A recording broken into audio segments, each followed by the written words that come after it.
Yeah, I mean, the whole team hasn't played yet, so would definitely be a special opportunity to get everybody in the game and, see what we got. So very excited. Well, now that week one's here and you've seen all the changes this offseason on defense, everything's kind of coming together. What can this defense be? Yeah, I think this defense can be, a very, very great defense. I don't want to put any stats or any numbers on everything, but I know if, we take it one play at a time and we are correct on our details, I think this defense has the opportunity to be very special. So, like I said, I'm very excited about the new additions, draft picks, free agent picks, and the guys that are still here, and definitely developing something special. How will we know it's working as we're watching? Is it going to be the pass rush? Is it going to be play of the linebackers, the back end? How will we know? Yeah, I mean, that's why there's 11 people on the field. It's about the whole team. It's about everyone, offense, defense, special teams. You'll know by watching everybody. So, like I said, we'll be very detailed on our things, taking it one play at a time, and then, you guys will see from there. Speaking of pass rush, can you tell through these practices that there's a difference? Or, again, is that something that until you're really able to go after the quarterback for real, you're not going to really know until that happens? Yeah, I could tell there's a difference from just, going against, of course, our offense. And, Denver had a great, day in Denver to practice against some new bodies. And so, yeah, I can tell a little bit. But at the end of the day, week one is Sunday, so that's where, we'll really tell what this defense and what this team will be. Do you know what this defense's calling card will be now, or do you need to wait a few weeks to kind of see what? Yeah, I mean, we are, JG does a great job of us understanding the game's about limiting explosives, causing turnovers. So, if we can do that, then I think we'll be in a good spot. Obviously, every week is important, getting a win just in terms of the actual record, but is week one extra important in terms of some sort of mental thing, just getting off, getting started with a win? I think it's more as just living in the moment, living in the present, taking it one day at a time, and then on Sunday, everyone knows what to do. Everyone's detailed, and we'll see what we have. I don't think it's about ultimately just who we're playing and winning week one. There's a 17-week season, so it's all about what we do throughout the day, throughout the present, and then on Sunday, we'll see what happens. What do you see when you look at the Saints on film? Say that again? When you look at the Saints on film, what do you see from their offense? Yeah, you have a second year QB in Spencer Rattler, a guy who can throw inside the pocket, outside the pocket, has a lot of zip on his footballs, very accurate, can run the ball a little bit, and the receivers and the running backs are guys that create explosives and guys that can catch the ball, run the ball. You got Alvin Kamara, who's been there for a while, who's really one of the top 5 running backs in this league. Can run throughout the tackles, can be a first, second, third down back. So just definitely having to stop the run is a big thing for us, and doing what we do, being detailed on our plays, and seeing where that takes us. How would you describe the atmosphere and just the vibe of playing in the Superdome? Oh, man, I played in it, I think one time. It was very special, just hearing the music, hearing the crowd. Very fun place to play at. Will definitely be a fun place to play week one. So definitely excited for the opportunity to go out there and put our best foot forward. How has Nick's defensive scheme kind of grown and evolved over the last couple of years?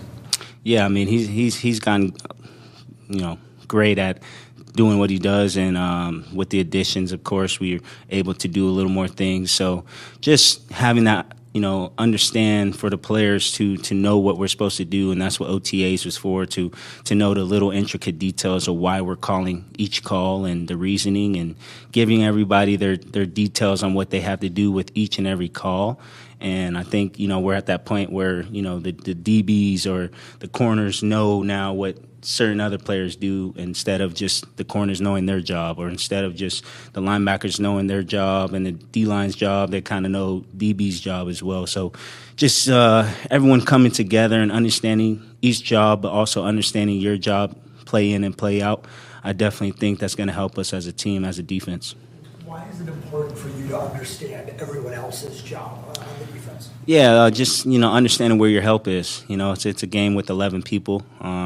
If there's help for a slant as a corner, you don't want to be inside leverage and jump the slant knowing that you have help. Now you understand you have help, so you can, rely on the help and then do your job. If, let's say it's a 9-ball or a go ball, now you're understanding that you can, play a little more loose on that. So little different details that they know and, the DBs know that can ultimately help us as a group.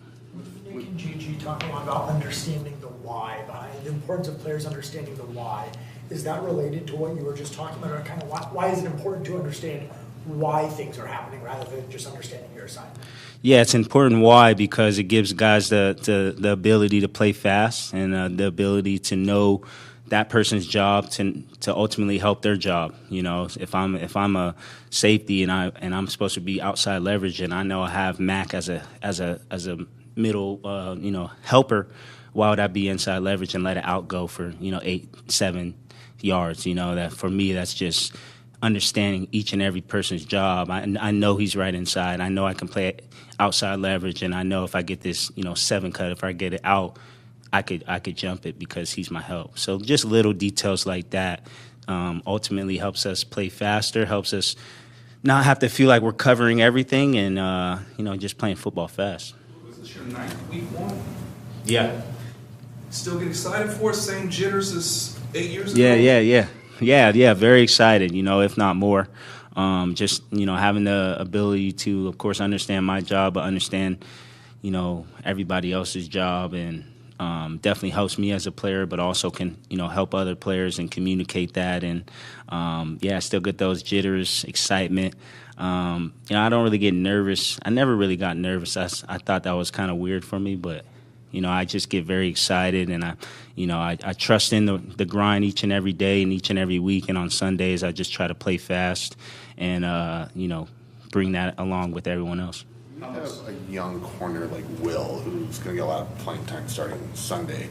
Are you aware are you extra aware maybe when he's on the field to kind of maybe give him a little bit more help, because that learning curve might be a little steep coming into that?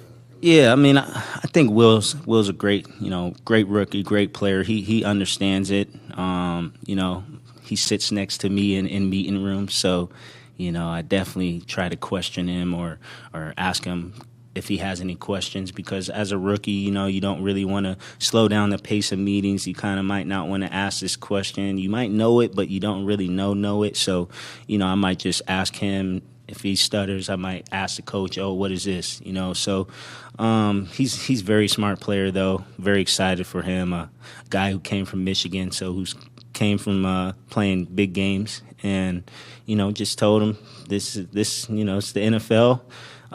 As long as you know your job, you got here for a reason, and I'm very excited to play with Will. So definitely excited for him to get his first time playing in a real football game in the NFL. Every year we hear everyone wants to sit next to you and JT in a meeting room. We've heard it from Rabbit, from Will, from Garrett. Is it a race to the seat next to you guys or between you in the meeting rooms? Oh, no. I'm usually by myself, but, I might just look at someone and be like, come on, come sit right here, So, I think those guys don't really want to be in the way. And, for me as a vet, I just welcome them in with open arms, because at the end of the day, you're only as strong as your weakest link. And I'm not saying anyone's weak, but, I'm 9 years in, and these guys are 1 year, 2 year, 3 year, 4 year, 5 year, 6 year, 7, 8 years in, I know a little bit about football. So if I think that, my knowledge can help them, and if they have questions for me or if I have questions for them, they're open arms. So it's great. Is that what you did to Will? Is that what you did to Will? Told him just come. Oh, yeah. I saw Will sitting right there. It's like, come on over here, brother. come sit right here.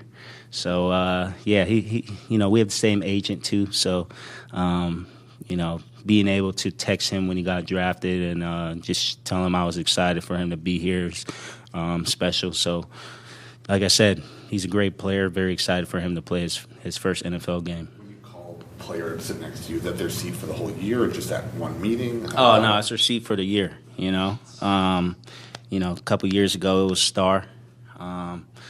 You know, Star was sitting next to me, brought him in, and now it's Will. When did you start doing that?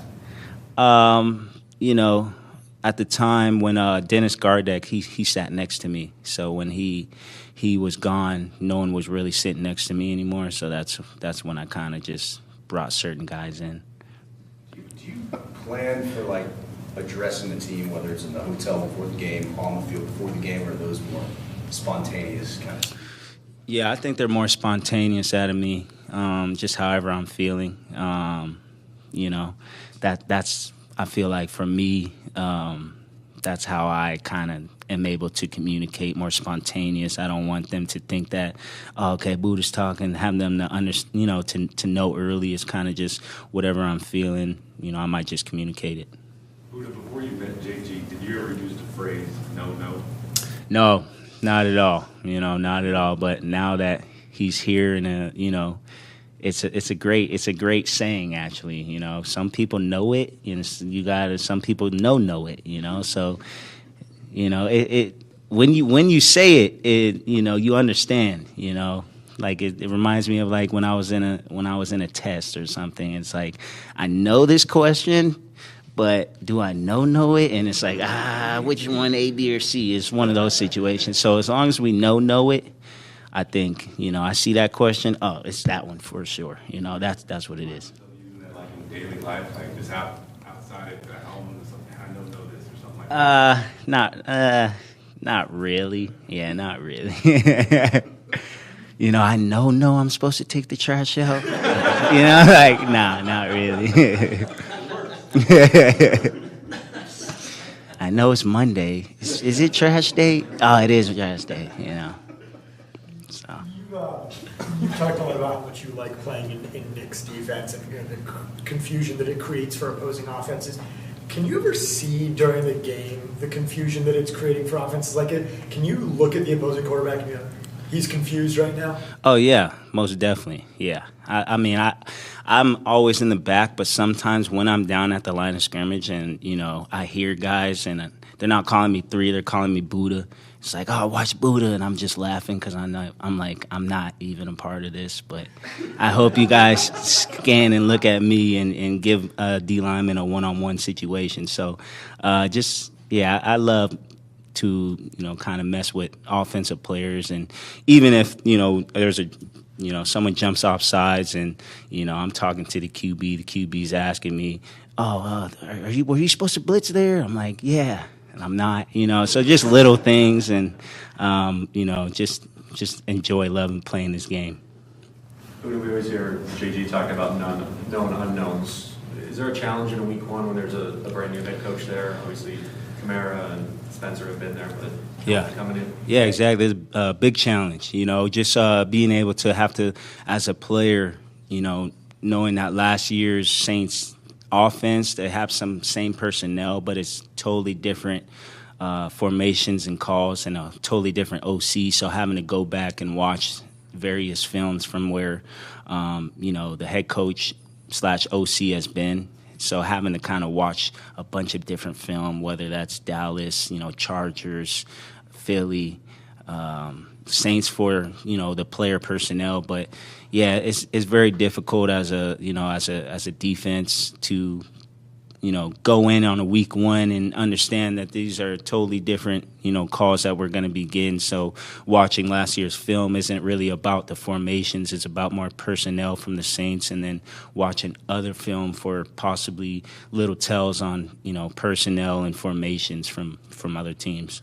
Is that more fun for you to have to like kind of investigate it like that? I mean, I wouldn't say it's more fun. You know, it makes my job, you know, a little harder. But it's definitely, you know, that's where we get better. That's how we have an edge in a sense, is just understanding, who we're playing and what they like to do and who their best players are.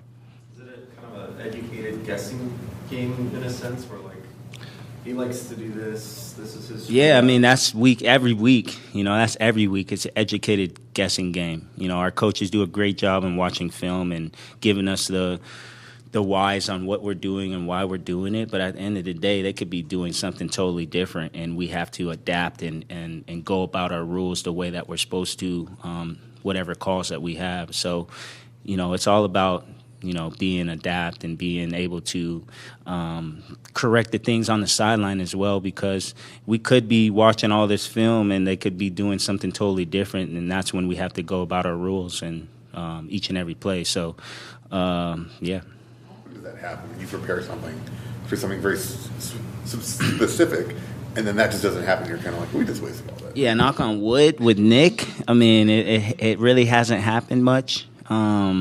He's done a great job of he's a film junkie. All the coaches are. My coach, he's a film junkie for sure. So, I'm going up in his office, 7 a.m. He's already been watching 2-3 hours of film. So, all of our coaches, of course, Nick is film junkies. They love watching film, and they love just giving us the correct details and data for us to be able to play fast. So, I've definitely always appreciated that from this whole coaching staff. Thanks, Budda. Thank you, guys.